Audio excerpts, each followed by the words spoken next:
Husband enacts perfect revenge after unfaithful wife contracts illness from her affair partner. Transcribed by TurboScribe.ai. Upgrade to unlimited to eliminate this notification. After leaving a voicemail for my wife, Molly, with whom I had shared 5 years of marriage, I cast one last glance at my phone.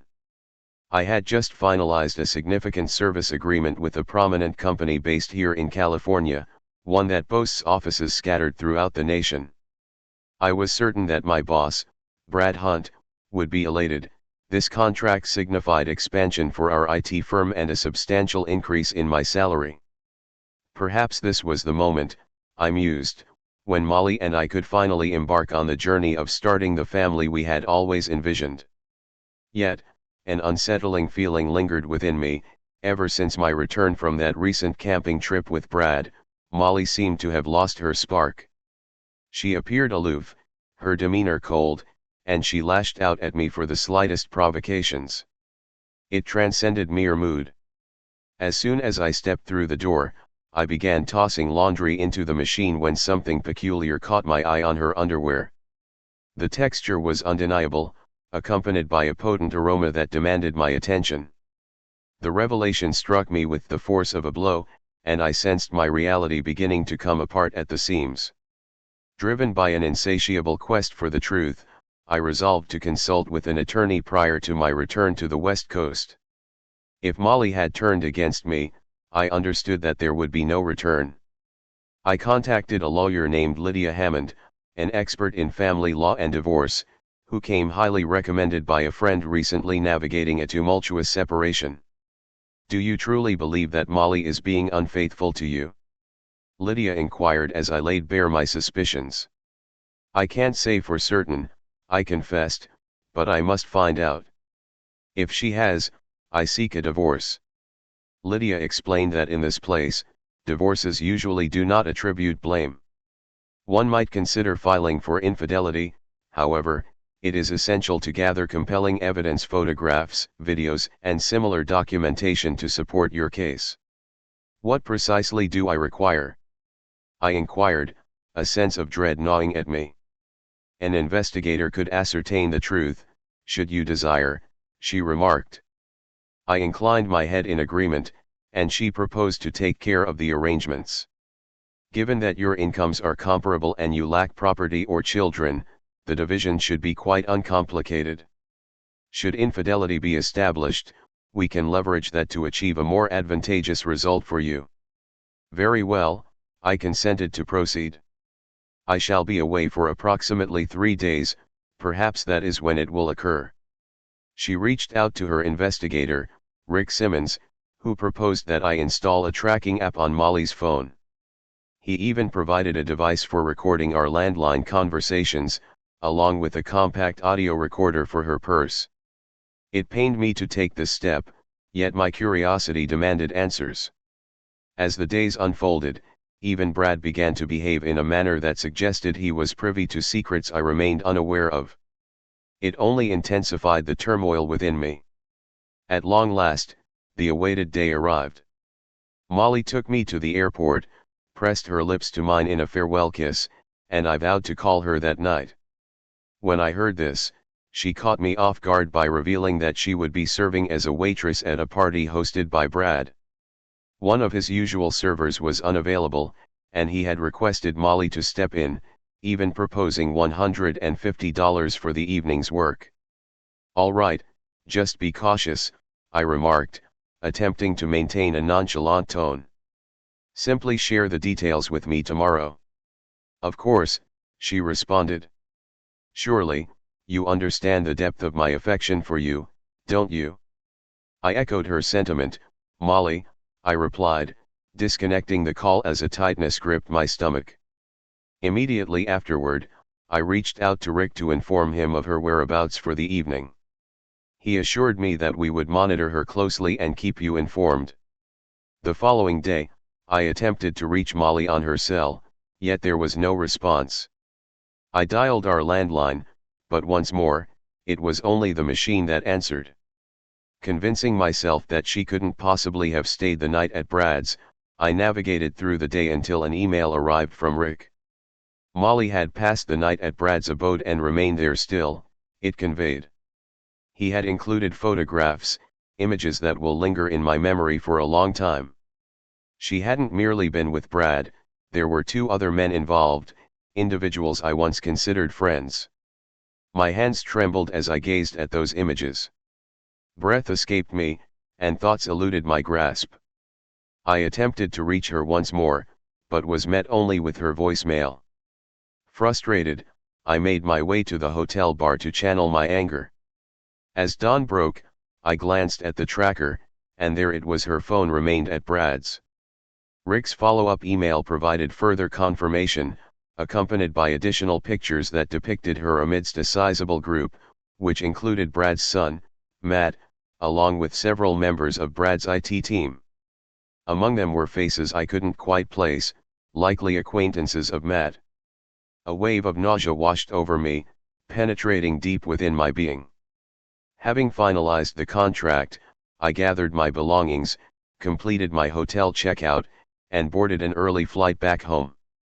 Upon my arrival, I noticed that Molly's car had vanished, prompting me to step inside and change. I reached out to Lydia, and her receptionist informed me that she could accommodate me later that afternoon. When Molly finally answered her phone, her voice carried a hint of breathlessness. "Hey, it's me," I said, striving to maintain a steady tone. "Where might you be?" "I'm at home," she replied, her voice steady and calm. "I'm finishing up a few tasks before the classes commence." I clenched my teeth against the rising tide of frustration. "Well, I've wrapped things up here in California and am now heading back." "Oh, very well," she replied, her voice gentle. "My heart aches with the weight of your absence. Once you touch down, give me a ring, and I'll swing by the airport to collect you." I declined, I said. "I shall simply hail a taxi." I ended the call, acutely aware that I had neither expressed my love for her nor mentioned my eagerness to see her again. It is likely that she observed. With a heavy heart, I stepped out of the house to pay a visit to Lydia. In that moment, I envisioned Molly gazing at her phone, a look of bewilderment crossing her face. Typically, I concluded each call with an expression of my love for her, but this time was different. And my voice likely echoed with a greater distance than before. She had originally intended to return home after that first night, yet the allure of lying between Brad and his son proved too tempting to resist. She assured herself that everything would come to a close when classes began again, that I would remain oblivious. She lingered for yet another night, greeting Brad upon his return from work to discover her and his son, Matt, comfortably settled on his bed. Brad merely smirked and remarked, "Perhaps I ought to arrange more trips for your husband." "You know I have classes starting soon," she said, chuckling as if this whole affair were merely a playful diversion. "It appears I will be occupied for the entirety of next week. I would never engage in any activity with him present. What holds us back?" Brad playfully taunted. Perhaps he would be interested in witnessing the actions of true men. Brad and Matt chuckled, their satisfaction evident in their expressions. She expressed, "I had a wonderful time, yet I fear causing Mason any pain. My feelings for him remain unchanged." "Perhaps I'll ensure he's away for yet another weekend," Brad proposed. "We would be delighted to have you visit us once more." "It does sound fun," she replied with a smirk, "but eventually, he'll discover the truth. Mason is far from foolish." With a casual shrug, Brad reached for the video camera. "Rest assured, Mason will be in my capable hands. However, the truth is, I no longer wish for you to be with him. You are part of our now." "Understood." "Very well," she murmured, "I shall devise a plan." In an instant, Molly transformed into a stranger, reveling in the attention from Brad's friends and colleagues as if she were at some bizarre celebration.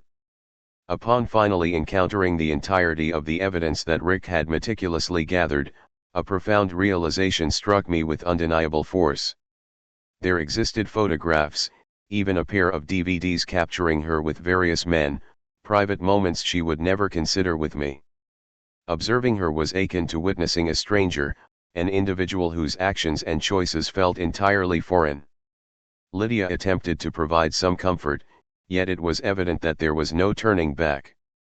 What could possibly motivate her to act in this way? I whispered, still reeling from the betrayal that had shattered the trust built over 5 long years. And Brad, as well, a person I once considered a friend. Lydia confirmed that we will move forward with the divorce, citing infidelity as the reason. I have the option to initiate legal action for alienation of affection against Brad and the others. While it might not lead to significant outcomes, there is potential for a satisfactory resolution.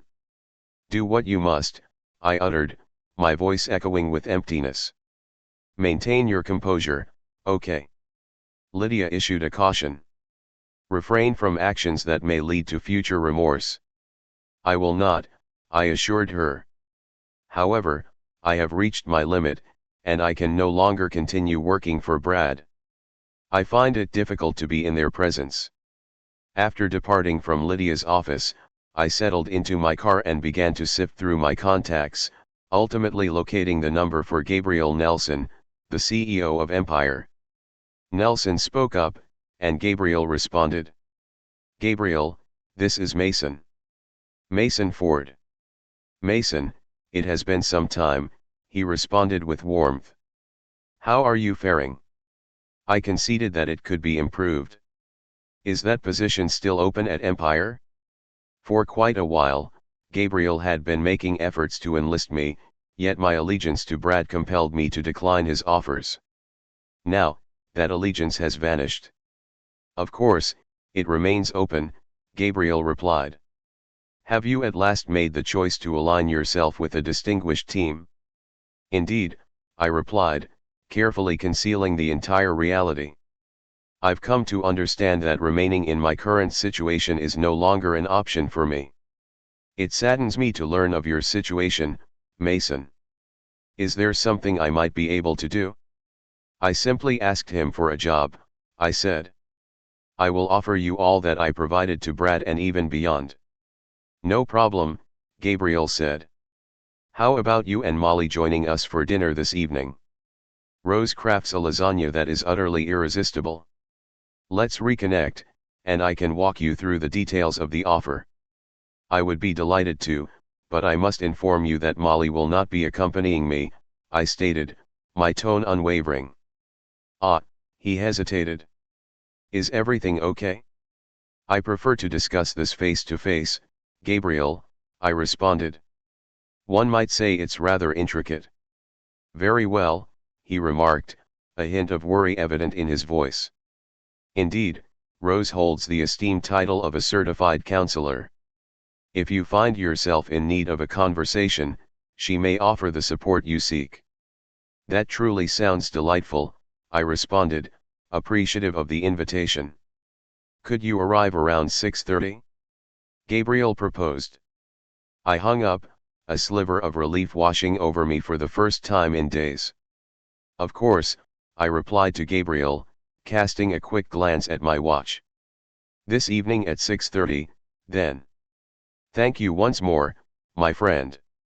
As I concluded the call, a sense of relief washed over me, as if a heavy burden had been lifted from my shoulders. With Gabriel's job offer now secured, the horizon ahead appeared distinctly brighter. I ignited the engine and set off towards home, yet Molly remained elusive, absent from my thoughts and the space around me. I seized my briefcase, entered the room, and indulged in a lengthy shower. Once I had changed my clothes, I settled in front of the computer to compose my resignation letter. At approximately 5 o'clock, Molly made her entrance, and upon spotting me at the computer, she approached to plant a kiss on my lips. I averted my gaze, and in that moment, she clumsily pressed her lips against my cheek. Is everything all right? She inquired, her expression revealing a hint of surprise. I responded, not really. I find myself unwell at the moment. It's likely just the effects of jet lag or something similar. Tonight, I shall take my rest upon the futon. Are you heading out? She inquired, her brow furrowed. Are you planning to return? I have dinner plans, I informed her, deliberately overlooking the brief glimmer of worry that crossed her gaze. Are you encountering a woman? She inquired, her voice laced with tension. Are you questioning my fidelity? I replied. Throughout all our years together, I have remained faithful to you, and I have no desire to change that now. Are you able to express the same sentiment? Her complexion drained of color as she faltered in her speech. Certainly, I am able to do that. She attempted to dismiss it, inquiring, so, how did the trip go? Very well, I responded tersely. How did your small endeavor at Brad's go? It went well, she remarked, her gaze flickering momentarily elsewhere. Even in the face of adversity, there was an undeniable thrill. I wagered, my response devoid of enthusiasm. With a quick glance at my watch, I rose to my feet. I ought to take my leave. After securing my work, I powered down the computer and made my way to the bedroom, intent on donning something a touch more formal. As I emerged, I found Molly still perched on the sofa. How long will you be out? She inquired, her tone striving for nonchalance. Uncertain. I said nothing more as I moved toward the door, leaving the words hanging in the air behind me. Don't wait up for me, I replied, my voice steady as I stepped outside. She observed my departure, probably realizing that I had not bestowed upon her a farewell kiss or uttered the words of affection that were my customary parting gesture. Just as I exited the driveway, she grabbed the phone and dialed Brad. Unbeknownst to her, each word she uttered was captured in silence. Brad, I believe he might be aware of something, she remarked, her voice tinged with anxiety. What leads you to that conclusion? He responded. He has not laid a finger on me. Typically, he leans in to kiss me, whispering his affection. Yet this evening, he felt nothing but a chilling emptiness. He mentioned he had dinner plans, yet he left unspoken the identity of his companion. What does it matter if he is aware? Brad responded with an air of indifference. You're always welcome to come and stay with us. Rest assured about Mason, I'll ensure he's occupied to the point of rarely being at home. Yet, I cannot bear the thought of losing him, Brad, she fervently declared. My feelings for him remain unchanged. Brad let out a hearty laugh. Indeed, you certainly do. In these last few days, you've truly revealed the depth of your affection for him, haven't you? Stop, she commanded, her voice cutting through the air. I am aware of my actions, and I found pleasure in them, yet that does not imply I am willing to part ways with Mason. Brad's tone shifted to one of dismissal. Allow him the space he needs. He will eventually see things differently. If he fails to comply, we shall address the situation accordingly. You are part of our now, and your role will be to assist in maintaining order. Surely, you wouldn't want the school board to catch a glimpse of that footage, would you? You wouldn't dare, she whispered, her voice trembling with horror. Oh, but I would absolutely relish the opportunity, he sneered. Numerous recordings exist that depict you in unprofessional scenarios. It would be wise to ensure that young Mason conducts himself properly. The final sound that lingered in the air was her defeated sigh, echoing softly as the recording came to a close. I tightened my jaw, battling the wave of disgust that surged within me as I arrived at the two-story residence of Gabriel and Rose Nelson. I clutched the bottle of wine I had chosen during my journey and pressed the doorbell. With a warm smile, Gabriel opened the door and graciously accepted the wine, nodding in appreciation. Step inside, Mason. Thank you for bringing this, it will complement dinner beautifully, he remarked, guiding me into the dining room, where Rose was arranging the table. Mason, allow me to introduce you to my wife, Rose. Rose, allow me to introduce you to Mason Ford, our new operations manager. Gabriel made the connection for us. "It was a pleasure to meet you, Mrs. Nelson," I remarked, extending my hand for a shake. "Kindly refer to me as Rose." "Mrs. Nelson feels a bit too formal," she responded with a friendly smile. As we settled into our seats, Rose presented her lasagna with a flourish, while Gabriel gracefully poured the wine.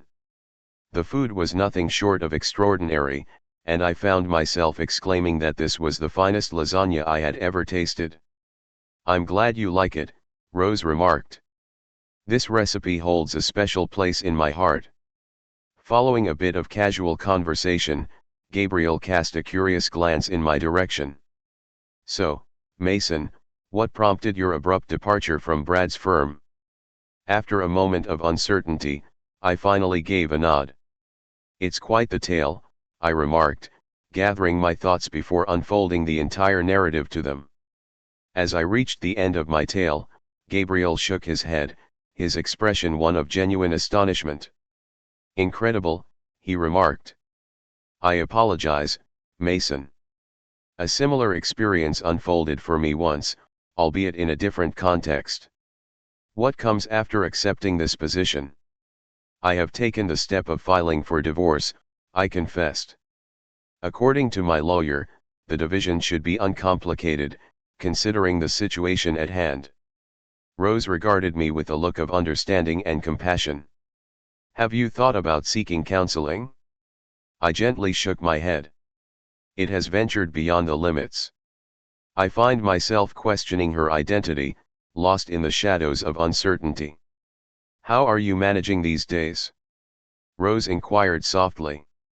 "To be frank, not in a good place. My attorney advised me to maintain a sense of normalcy in her presence, yet it proves to be quite challenging. Her presence is almost too much to bear. You know, consulting a psychologist might be beneficial," Rose suggested. "I would be delighted to engage in conversation with you, should you be receptive to it." Gabriel smiled and remarked, "Rose excels in her craft. She was a true blessing during my difficult times." For a fleeting moment, I pondered the thought. "I would be grateful for that, Rose," I replied, nodding in agreement. "Good man," Gabriel remarked, giving my shoulder a reassuring pat. "Allow yourself the necessary moments. Simply inform us, and we will seamlessly integrate it into your schedule." After finishing dinner, Gabriel led me to his office to discuss the details of my new role. As we sipped our brandy, the next couple of hours unfolded in a rich tapestry of conversation about the position, the team, and the projects that would soon be under my stewardship. As we reached the conclusion, a sense of empowerment washed over me, as if I were reclaiming the reins of my existence once more. With a firm grip, I shook Gabriel's hand, expressing my gratitude before making my way home. Upon my arrival at approximately 10 p.m., I noticed the lights aglow and stepped inside to discover Molly perched on the sofa. She glanced upward and inquired, "How did the meeting unfold? Do you genuinely believe that's a prudent choice? What would be the response of your school board if I were to share these photos and videos with them? Do you believe parents would be inclined to have you instruct their children?" Her shoulders sagged as she acquiesced with a nod. "Surely, you wouldn't consider such a thing, would you? Are you prepared to take the plunge?" I inquired, my voice laced with frost. She shook her head, a sense of defeat washing over her. "Relinquish your rings and prepare to return to your maiden name," I instructed. "It's an integral aspect of the arrangement." Molly gazed at me, her expression one of disbelief. "You have grown distant, devoid of warmth." "I had the privilege of learning from the finest," I replied. "I have a single inquiry: what transpired with you? How did you transform from a devoted wife to this?" Her gaze avoided mine. "It transpired during that camping excursion," she whispered. "You found yourself on the lake while I took refuge in the tent, savoring a moment of tranquility. As Brad strolled past, his gaze fell upon me in a state of undress. He entered, and, quite simply, it unfolded. So, just like that, a stranger strolls in and you're prepared to abandon our build? I inquired, my tone dripping with disdain. What was the frequency of occurrences during that journey? She confessed it twice. There was a moment on the slopes, and then another when he directed you back to the office. I shook my head, gesturing toward the photographs. I observed that none of these men employed any form of protection. Were you not worried about the possibility of pregnancy or the risk of infection? I'm on the pill, she murmured. I responded, don't make it foolproof. Have you ever contemplated the dangers, or were you simply that audacious? Oh God, no, she murmured, her hands shielding her face. Throughout the years, I had chances to wander off course, I confided to her. Women possess a beauty that surpasses your own. Yet, I refrained from taking them, believing wholeheartedly in the loyalty and faithfulness of my wife. It has dawned on me that I was ensconced in a dreamlike illusion. I gestured toward the collection of bags she had assembled. Prepare to pack. Whatever you choose to abandon will either be consumed by flames or given away to those in need. She pleaded, can't we consider counseling? I assure you, I will transform, I swear it. I gaze at her, a sense of numbness enveloping me. This betrayal is something I will never be able to forgive you for, Molly. Not after all that you've accomplished. It is time to gather your belongings. All that remains will vanish by the morrow. Tears flowed as she filled one bag after another, casting a final glance in my direction. Would you be able to assist me in transporting these to the car? I shook my head in response. It belongs to you, therefore, you should be the one to handle it. And keep in mind, if you abandon anything, even that wedding dress, it will vanish by tomorrow. The gown for my wedding. My parents poured countless resources into that, she wept. Then you better take it if you care so much, I said, turning away as she loaded bag after bag into her car. After 2 hours, fatigue had settled in, leaving her utterly spent. The car is already at capacity, there's simply no room for anything more. May I return for the remainder? Negative. You may send someone to retrieve it, but I assure you, you will not be stepping foot near this house, I responded. A restraining order has been issued against you. She cast a tired, sorrowful glance my way. What should I say to my parents? Consider embracing the truth for once, I suggested. Inform them that you were unfaithful with my superior and a few others. If I reveal that, they'll cast me aside, she remarked. That's not my concern, I responded with an icy demeanor. Yet, should you attempt to cast me in the role of the antagonist, rest assured, the complete narrative will eventually come to light. At that moment, a knock echoed through the air, resonating against the door. My gaze fell upon her. That's for you, Molly replied, as she swung the door open to reveal a sheriff's deputy standing on the threshold. Are you Molly Ford? He inquired. With a subtle nod, she accepted the envelope he offered her. You've been served, he declared.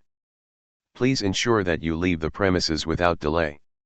As tears streamed down her cheeks, she signed the papers and cast a glance back at me. I'm so sorry, she whispered. Indeed, I share that sentiment. Farewell, Molly, I uttered. Without uttering another word, she departed, accompanied by the deputy. The ensuing days passed in a haze, yet her silence lingered, unbroken. Brad, however, made 2 calls, each time leaving ominous messages. Mason, I can sense your presence, he called out sharply. Withdraw this lawsuit, or I assure you, the consequences will be severe. I preserved the voicemail and forwarded it to Lydia, who promptly engaged the sheriff's department. Molly's parents, Todd and Freya, reached out shortly thereafter, inquiring if they might collect her belongings.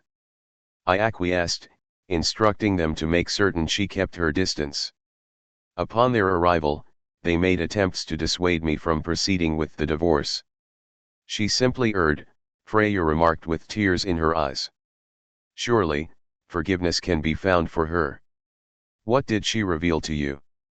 I inquired. She mentioned having a disagreement with your boss, Freya responded, her confusion evident. With a gentle motion, I retrieved the envelope filled with photos and DVDs, spreading them across the table like a collection of memories waiting to be revisited. Expressions of dismay washed over them as they beheld the images. I regret that she chose not to share the truth with you, I remarked. It was far more dire than she portrayed. Oh, Mason, Freya murmured, her voice laced with dread. I was completely unaware. Todd's face flushed crimson with fury. I'm going to have a word with our daughter, he said, packing the last of her belongings. They embraced me warmly before taking their leave. As the evening wore on, a second knock echoed through my door. Peering through the peephole, I caught sight of Brad, accompanied by his son Matt and two familiar faces from my past professional life. In a swift motion, I made my way to the office, seized my firearm, and dialed 911, concealing the weapon discreetly behind my back. Just as I managed to pry the door open, they burst in, with Brad at the forefront of the onslaught. I'm about to confront you, you piece of, he growled, advancing with an intimidating stance presence. I drew my pistol, the barrel steady and unwavering as it pointed directly at him. It brought him and his friends to an abrupt halt. Do you truly wish to challenge me? I inquired, my tone unwavering. I wanted to inform you that I have already contacted the emergency services. The authorities are en route. If you remain present when they arrive, you will all face arrest for breaching the restraining order.